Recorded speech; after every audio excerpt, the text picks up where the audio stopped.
En Vilagarcía, en Pontevedra, hace 47 años, está casado, tiene 2 hijos, es licenciado en Económicas y Empresariales por la Universidad de Santiago de Compostela y máster en Auditorías de Empresa. Fue asesor de empresas entre los años 92 y 2003, entre ese último año, 2003, y junio del pasado año 2011, concejal en Vilagarcía. Desde junio del año pasado, su alcalde. Además, entre 2007 y 2011 ocupó el cargo de director del IPESPO, el Instituto para la Promoción y el Equipamiento del Suelo Industrial de la provincia de Pontevedra. Don Tomás Fole, muy buenas noches. Buenas noches. Y bienvenido. La mayoría de concellos gallegos no es nada especial lo que estoy descubriendo, atraviesan una crisis financiera importante. El pasado 31 de marzo finalizó ese plazo que daba el Gobierno para municipios y para diputaciones también, para acogerse a esas líneas especiales del ICO con el fin de pagar parte de la deuda a proveedores, parte digo porque total sería imposible. Y además a cambio de que ellos acepten también una quita de esa deuda. Creo que Vilagarcía fue de los primeros concellos en entregar ese plan de ajuste que exigían para acceder a esas ayudas, ¿no?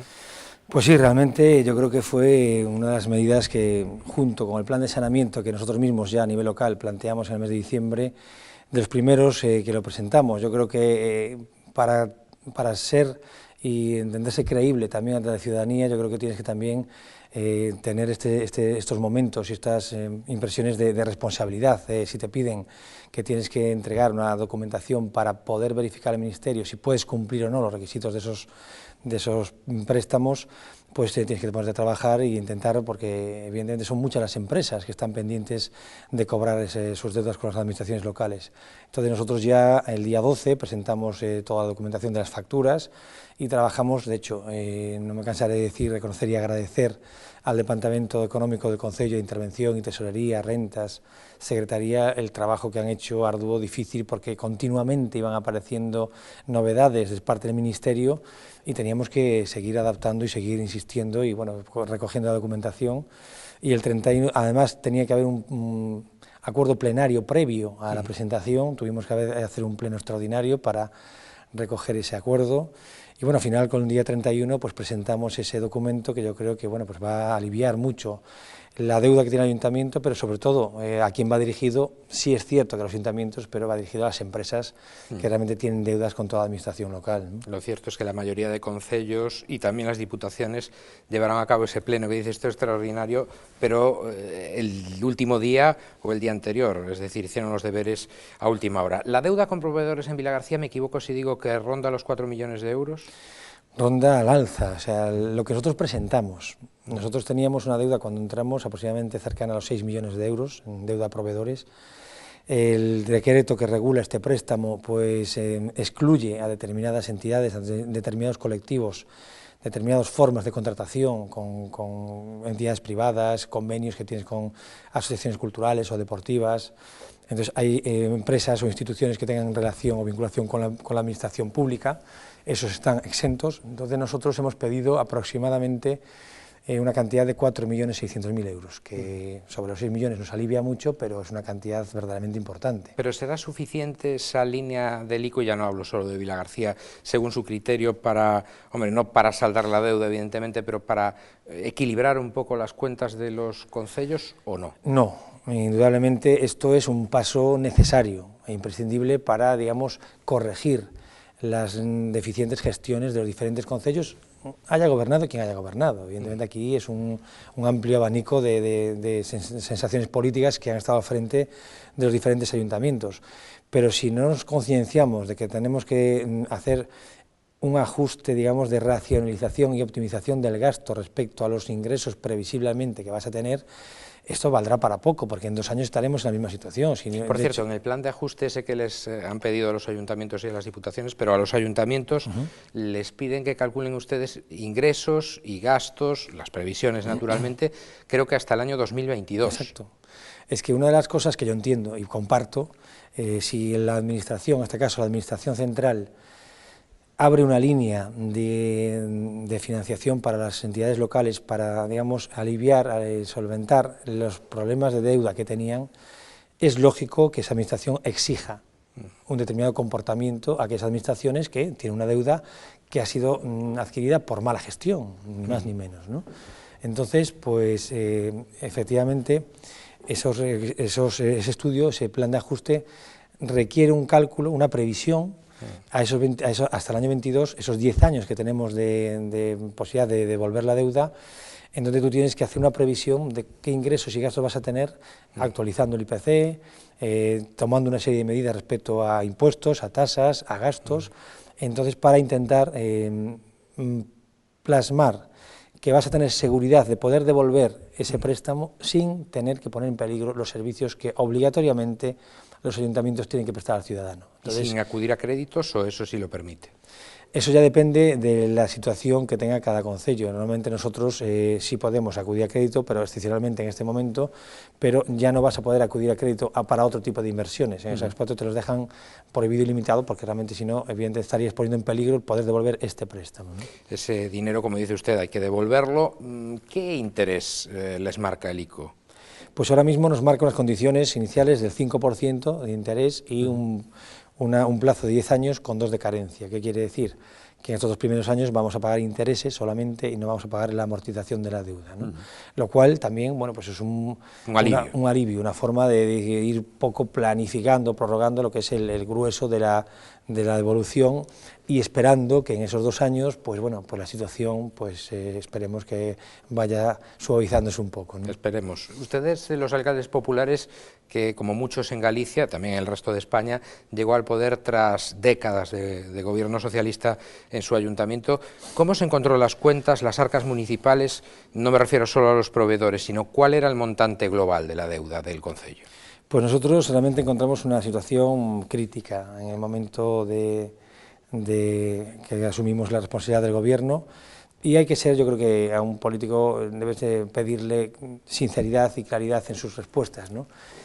Si yo tengo que hacer una crítica a la gestión general de estos 20 años de gobierno socialista en Vilagarcía, desde el año 91 al 2001, especialmente crítico tengo que ser con los últimos 4 años de gobierno bipartito PSOE-BNG, porque sí es cierto que puedo estar en acuerdo o desacuerdo con la gestión general del anterior gobierno socialista y del anterior alcalde, que estuvo el mismo alcalde durante 16 años, es cierto que la situación económica que encontró el bipartito cuando llegó en 2007 era aceptable, podemos llamarlo de alguna manera, ¿no? Tenía sus luces y sus sombras, pero realmente no era la situación que nosotros heredamos. A partir del año 2009, cuando se produce una situación, un punto de inflexión donde el anterior gobierno deja de presentar presupuestos, hasta que aprobamos nosotros estos en el 2011 no hubo presupuestos, fueron prorrogados durante 2 años consecutivos. A partir de ahí se produce un desajuste brutal, por decirlo de una forma coloquial, en la situación económica. Antes podía haber algún ratio que te indicase que tenías que tener cierto cuidado, como en cualquier economía doméstica. Yo puedo pedir un préstamo en casa, pues, o mi unidad familiar, pues, para comprar un coche nuevo, pero si yo tengo seguridad que puedo hacerle frente a esas cuotas, pues hombre, tendré que tener cuidado de realmente no desfasar mucho el gasto, pero realmente aquí lo que se ha visto es que no han tenido ningún tipo de cautela en seguir gastando, sabiendo que la situación de crisis estaba reduciendo los ingresos del concello y estaba produciéndose un desajuste que produjo que en 2 años pasáramos casi de un resultado positivo de 1,5 millones a un resultado negativo de 4 millones. Y eso es lo que le damos, o sea, unas deudas de 6 millones con unos resultados de tesorería bajo mínimos, y que cosas que realmente en 1 o 2 años puedes desequilibrar y que vas a tardar en recuperar, pues posiblemente bastantes más, ¿no? Esos 6 millones es la deuda global. La deuda, hay diferentes tipos de deuda, ¿no? O sea, es la deuda que debas a los proveedores, y hay la deuda financiera con préstamos con entidades financieras. Son, digamos, 2 conceptos diferentes del endeudamiento, ¿no? El endeudamiento que tenía el Concello de García rondaba alrededor de los 20 millones, con un presupuesto de 30, muy alto, y la deuda, diríamos, de impagos a proveedores era cerca de los 6 millones. Después, dentro de la deuda financiera hay deuda a corto, a medio, a largo plazo. La deuda a corto plazo es la que más acucia. ¿Tienen ustedes esa premura o esa agua al cuello en este momento con tener que devolver algún dinero a los bancos? Bueno, los bancos en concreto, pues no, realmente lo que sí nos ahogaba era la devolución a los proveedores, o sea que ya es el corto plazo, ¿no? ¿Por qué? Porque nosotros ahora mismo tuvimos que en el presupuesto que nosotros hemos aprobado en el año 2000, en el mes de diciembre del pasado año, nosotros hemos reducido casi un 22% el presupuesto que estaba prorrogado. ¿Por qué? Pues porque veíamos que realmente era necesario. No teníamos que cambiar el concepto en ese momento de cómo estaban produciendo y elaborando los presupuestos hasta ahora. Usted nada más de llegar al poder se dio cuenta de que tenían que apretarse el cinturón, ¿no? Sí, mucho. Nosotros lo bueno, entre comillas, de llevar ya 8 años de concejal en la oposición y haciendo los deberes, lo que quiero decir con hacer los deberes, estudiar la situación, intentar plantear alternativas positivas y constructivas al grupo de gobierno que tocase. Nosotros llevábamos tiempo, incidiendo en que la situación económica era crítica. De hecho, en el 2009 estuvimos como casi 6-7 meses solicitando un informe de intervención que nos aclarase en ese momento cuál era la situación. Y yo estoy convencido de que por eso no se prorrogaron los presupuestos, o no se aprobaron unos nuevos, se prorrogaron los antiguos. ¿Por qué?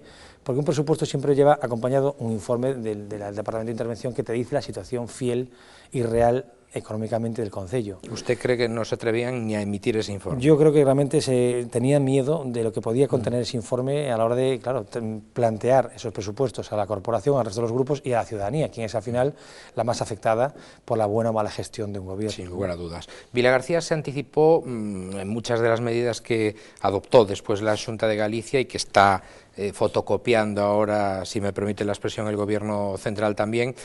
¿Ya han dado sus frutos esas medidas de ajuste, las que han adoptado hasta ahora?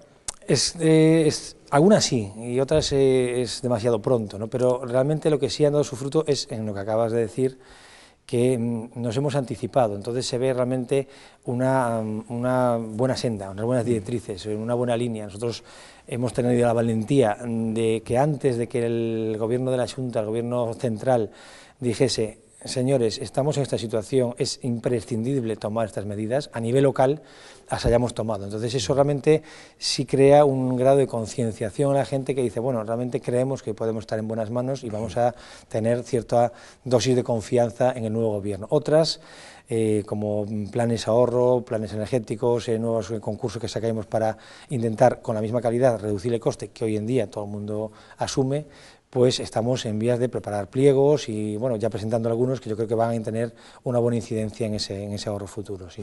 El pasado 30 de marzo el Gobierno aprobó, mejor dicho, los presupuestos generales del Estado, los más restrictivos de la historia de la democracia, naturalmente más de 27.000 millones de euros menos que en el ejercicio anterior con Rodríguez Zapatero. ¿Usted cree que alterarán esas cuentas de los presupuestos las de Vilagarcía? Me refiero a las inversiones y a los ingresos que tienen que recibir del Estado. Yo creo que siempre se va a haber tocado, siempre, en ese sentido. Otra cosa que lo que crea es que realmente se pueda tocar, sea imprescindible o no para la Administración. Yo creo que lo importante de la situación actual, al margen de que reconocer que tengamos una gran crisis, es que la ciudadanía se conciencie de que estamos en esa crisis. Yo tengo mis dudas por lo que hemos visto en estos cortos 8 meses de gobierno, el trato que tenemos con el ciudadano vilagarciano. Si es cierto que hay una nube de que evidentemente estamos en crisis, hay casi 6 millones de parados, pero es que después cuando puntualmente tratas algún tema, ves que realmente la gente sigue solicitando cosas como si no existiese esa crisis y sigue pidiéndole recursos a la Administración, en este caso local, como si no pasase nada, y cosas que realmente no son nada prioritarias. Entonces dice, bueno, o me estoy equivocando en el mensaje o no lo estoy haciendo lo suficientemente contundente porque realmente veo que no ha calado. Entonces, yo lo que creo que tenemos también las administraciones locales, todas en general, priorizar todos los recursos propios, lo que nos vengan de las diferentes administraciones, las diputaciones, la administración autonómica, la administración central, para bueno, realmente que ese efecto, si es reducido, que realmente no se vea tan afectado porque vamos a aplicar a lo prioritario, ¿no? Pero ¿se puede hacer algo sin dinero? No hablo de las cosas prescindibles, como usted decía, sino desarrollar algún proyecto importante, por ejemplo, en esta legislatura. Muchísimas cosas se pueden hacer sin dinero. Nosotros, por ejemplo, este fin de semana hemos entre comillas, inaugurado uno de los proyectos estrella que teníamos en el Partido Popular antes de las elecciones, ¿no? Nosotros tenemos un recinto ferial, que es la Feria de Exposiciones de Galicia, FEXDEGA se llama, en donde por los años anteriores de 365 días habría 20, 40, el resto del tiempo permanecía cerrado. Un recinto en el centro urbano de Vilagarcía con 41.000 metros cuadrados, 9.000 de una única nave sin ningún tipo de columna, con un potencial fantástico, ¿no? Hemos planteado un plan director del deporte para potenciar el deporte base, donde el día a día realmente de ese recinto lo asuma el deporte base, muy necesarias instalaciones deportivas en el concello, compatibilizando con otro tipo de eventos feriales que se adapten a la realidad de los empresarios que hoy en día realmente pues también son bastante reacios a ir a ferias porque tienen un coste muy elevado, ¿no? Eso requería inversión de dotación deportiva, de dotación publicitaria, de dotación de canastas, de porterías, de pistas, bueno, todo eso lo hemos hecho y tengo que felicitar desde aquí al concejal de deportes, a Luis Garrigós, porque lo ha hecho a coste cero para el ayuntamiento. Tenemos 4 pistas deportivas que hemos solicitado la gestión a la Secretaría de Sala para Deporte, tenemos 8 juegos de canastas que hemos, con empresas, con otras instituciones, publicitariamente llegado a acuerdos y a convenios con ellos, marcadores electrónicos, eso parece fácil de montar, pero al fin y al cabo son muchas cosas, una estructura muy grande.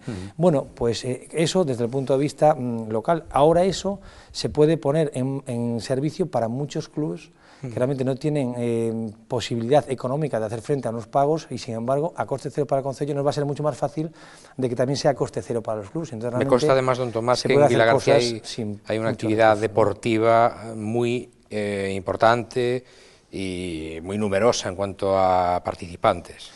Por suerte sí, realmente, bueno, la iniciativa deportiva en Vilagarcía ya es de hace mucho tiempo, en diferentes disciplinas además, ¿no? Ahora vamos a tener el día 13 de abril la Gala Provincial de Deporte, donde también va a aparecer un poco esa trayectoria deportiva de Vilagarcía, pues con futbolistas que estuvieron en mundiales, con campeones olímpicos, con campeones del mundo. Tienen ustedes un remero, realmente, un piragüista, mejor dicho, que va a estar en Londres y que además puede optar a medalla, ya ha conseguido alguna. Y también, pues bueno, pues Antón Paz, campeón olímpico, bueno, realmente tenemos una buena base que, bueno, pues hay que potenciar y hay que cuidar realmente con esos miembros. Yo creo que se puede seguir haciendo una gran labor deportiva de cara al futuro, ¿no? Cuando usted llegó a la alcaldía, su concello no tenía apenas relación con algunas instituciones, como por ejemplo la Diputación de Pontevedra. ¿Por qué? Yo creo que esos son de los grandes errores que están un poco instaurados en la vida política, ¿no? Basta que una determinada administración esté gobernada por tu oponente político, entre comillas, parece que ya estás obligado a reñir con ella y a tener una actitud de discrepancia y de ataque, ¿no? Y yo creo que también es un poco condicionado por cuando unos gobiernos se permanecen mucho en el tiempo, ¿no? Y con las mismas personas. Al fin y al cabo, la política es una actitud personal, entre personas. Entonces, si hay buen feeling entre las personas, ¿qué más da que sea de un partido o de otro si realmente lo que estás proponiendo es sensato y realmente es lógico hacer un determinado tipo de inversión, ¿no? ¿Usted es partidario de estar poco tiempo en el poder? Yo creo que realmente yo soy partidario de que los equipos deben renovarse. Y soy partidario de que realmente un mismo proyecto puede estar encabezado y trabajado por un conjunto de personas sin que siempre tenga que estar referenciado en un líder, sea hombre o mujer, por supuesto, que sea siempre el mismo. Entonces eso obliga a que realmente la difícil que es confeccionar listas y hacer grupos de trabajo, pues intentar realmente seleccionar a los mejores, que yo creo que es la mejor forma de hacer un buen trabajo y de sentirse rodeado. Si tú estás rodeado de gente mejor que tú, a ti te van a obligar a hacer las cosas mejor, sin duda. Entonces, esa puerta de la Diputación ya está abierta, ¿no? Sí, era uno de los ejemplos que le ponía, ¿no? La Diputación lleva toda su época democrática gobernada por el mismo partido, por el Partido Popular. Vilagarcía llevaba pues 20 años gobernado por el Partido Socialista e insisto, yo veo más en la actitud personal que no la de partidos. Hay muchísimos ejemplos en donde alcaldes de un partido y presidentes de Diputación de otro tienen buena sintonía y tienen, de hecho en Vilagarcía ha pasado, ¿no? Con el anterior alcalde y conselleiros de la Xunta, ha habido mucha inversión en Vilagarcía en los diferentes gobiernos del presidente Fraga, donde se produjo muchísima inversión de diferentes departamentos, ¿no? Eso le iba a decir, aparte de, por ejemplo, esa apertura a la Diputación de Pontevedra, mejorar y normalizar las relaciones institucionales que deben tener las administraciones, desde el punto de vista financiero será interesante mucho más con esta crisis que estamos padeciendo, porque lo que no puedan hacer ustedes en el concello lo van a poder hacer quizá como decía usted con el ejemplo de la Secretaría General para el Deporte, con ayudas de otras administraciones, ¿no? Por supuesto, yo creo que es uno de los grandes errores que a lo mejor la ciudadanía no percibe directamente porque no está al día de la gestión de la administración, ¿no? Pero yo creo que realmente como responsable político es un error garrafal el castigar a tus vecinos con que una administración no haga inversiones en tu concello porque yo me lleve mal o me quiera llevar mal con el político de turno. Realmente no estoy castigando a ese partido, estoy castigando a mis vecinos, porque en determinadas mejoras que se puedan realizar en el ámbito deportivo, social, cultural, etcétera, pues no las voy a hacer porque realmente no quiero llamar a esa puerta, porque creo que me van a recibir mal. Pero si no llamas, tampoco vas a saber cómo te reciben, ¿no? Bueno, la Xunta de Galicia acaba de abrir el melón de las fusiones entre concellos, también está abierta la opción de colaboración entre administraciones locales para la prestación de determinados servicios de forma conjunta. Vilagarcía, por cierto, ya sabe lo que es una fusión, porque en marzo del próximo año 2013 conmemorarán ustedes el centenario de la unión de Carril, de Vilaxoán y de la propia Vilagarcía. ¿Qué opina usted del proceso de fusión? Bueno, veo que está bien enterado de lo que es la actualidad y antecedentes de Vilagarcía, ¿no? Efectivamente, el 1 de marzo, a finales de este año, es cuando realmente se haría los inicios, ¿no?, de esa fusión. Fueron en los primeros actos, los primeros acercamientos, según la historia, fueron en el mes de diciembre del 1912. Entonces, en este año pues empezaremos a hacer así algún acto en ese sentido.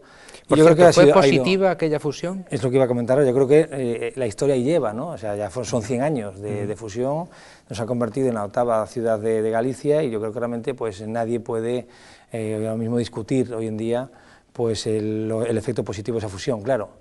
100 años después. Yo supongo, imagino, que el primer año de la fusión, el 1913, pues habrá tenido algún momento crítico en las gentes de Vilaxoán, de Carril o de Vilagarcía, ¿no? Pero yo creo que con sentido común y en momentos puntuales como estos, yo creo que hay que poner también con mucho detenimiento, con mucho estudio, qué ventajas y qué inconvenientes pueden tener determinadas fusiones. Al fin y al cabo, se plantea un procedimiento de fusión voluntario, porque creo que realmente es por donde tiene que empezar, ¿no? Hay ayuntamientos que pueden tener muchas ventajas, otras que posiblemente aún no sepan el beneficio de una fusión que puede reportar, y en otros habrá que darle una segunda o tercera vuelta, ¿no? En el caso de Vilagarcía, me imagino que no estarán pensando tanto en una fusión como en colaboración de servicios, de prestar servicios conjuntos con otros ayuntamientos cercanos, pero bueno, si hubiera una fusión, ustedes se meterían ya más cerca todavía en el grupo de las 7 grandes ciudades gallegas, ¿no?, en cuanto a población. Sí, efectivamente, nosotros estamos con 38.000 habitantes, redondeando, más cerca de ese nivel de las grandes ciudades, que son los 50.000 habitantes, que el otro límite, según la ley de bases de régimen local, que son los 20.000, ¿no? Estamos más cerca de los superior que del inferior. Entonces sí es cierto que nosotros a cualquier acercamiento que hagamos con ayuntamientos cercanos a Vilagarcía estaríamos ya en ese... Cierto es también que casi todos los ayuntamientos que rodean Vilagarcía, que están en la comarca del Salnés, pues bueno, la mayoría de ellos tienen una población importante. Es cierto que en su momento también a lo mejor estuvieron ya unidos hace muchos años, pero la verdad es que, por ejemplo, un ejemplo clarísimo sería la comarca del Salnés. Claro, estoy hablando un poco a lo mejor en el idealismo y en la utopía, pero una comarca que rondaría los 100.000 habitantes y con las virtudes que tiene todo lo que es nuestra comarca del Salnés, realmente sería una ciudad a tener muy en cuenta, ¿no? O por lo menos un área metropolitana. Exactamente, pero realmente sí es cierto que ya estamos trabajando en la Mancomunidad del Salnés, que aglutina a los 9 ayuntamientos, en poner en marcha determinados tipos de servicios. De hecho, la Diputación Provincial ya ha planteado una propuesta provincial de recogida de basura y tratamiento del agua, que yo creo que por ahí es donde tendremos que empezar, sí. Es decir, que en fusión todavía no piensa, ¿no? No, nosotros particularmente, pues evidentemente nos han preguntado muchas veces cuando surge esto, nuestra postura personal, o política. Yo en absoluto estoy en desacuerdo con las fusiones. Lo que tampoco se puede plantear es un debate, un mensaje totalmente generalista, decir, ahora se va a fusionar toda España, ¿no? Sí. Que aquí habrá que plantear... Con sentido común. Con sentido común, pros y contras, y yo creo que realmente nada se hace para intentar empeorar a nadie, ¿no? ¿Qué quiere ser, la última, muy rápida, por favor, qué quiere ser Tomás Fole de mayor en política? Bueno, yo creo que lo que soy ahora, ¿no? Una persona que ha trabajado, yo creo que duro para lograr un objetivo, con la suficiente humildad como para seguir con los pies en la tierra y seguir al lado de los problemas reales y los problemas de los ciudadanos. Y yo creo que no hay que aspirar mucho más que a ver a corto plazo lo que tú puedes ayudar a tu entorno y bueno, estar un poco expectante a ver dónde puedes jugar el mejor partido, si queremos poner un símil, o dónde puede ser más útil, ¿no? Yo creo que cuando haces en la política, que es un mundo demasiado vertiginoso y demasiado inestable, yo creo que hacer planes a largo plazo no es demasiado conveniente. Y no suele salir bien, además. No sé. El cálculo. No sé, por ahora a nosotros nos ha salido bien, con trabajo, con esfuerzo, con una sintonía perfecta entre el grupo que estamos en el grupo de gobierno, y ahora tenemos un trabajo muy fuerte por delante en estos 3 años, como para estar pensando en lo que podamos hacer en adelante, ¿no? Don Tomás Fole, gracias por haber estado con nosotros. Muchísimas gracias, y hasta una próxima ocasión. Muy buenas noches. Muchísimas gracias, buenas noches. Y ustedes ya saben que tienen una cita aquí en Popular Televisión Galicia de lunes a jueves, a eso de las 9:30, que pasen una feliz jornada, lo que queda de ella.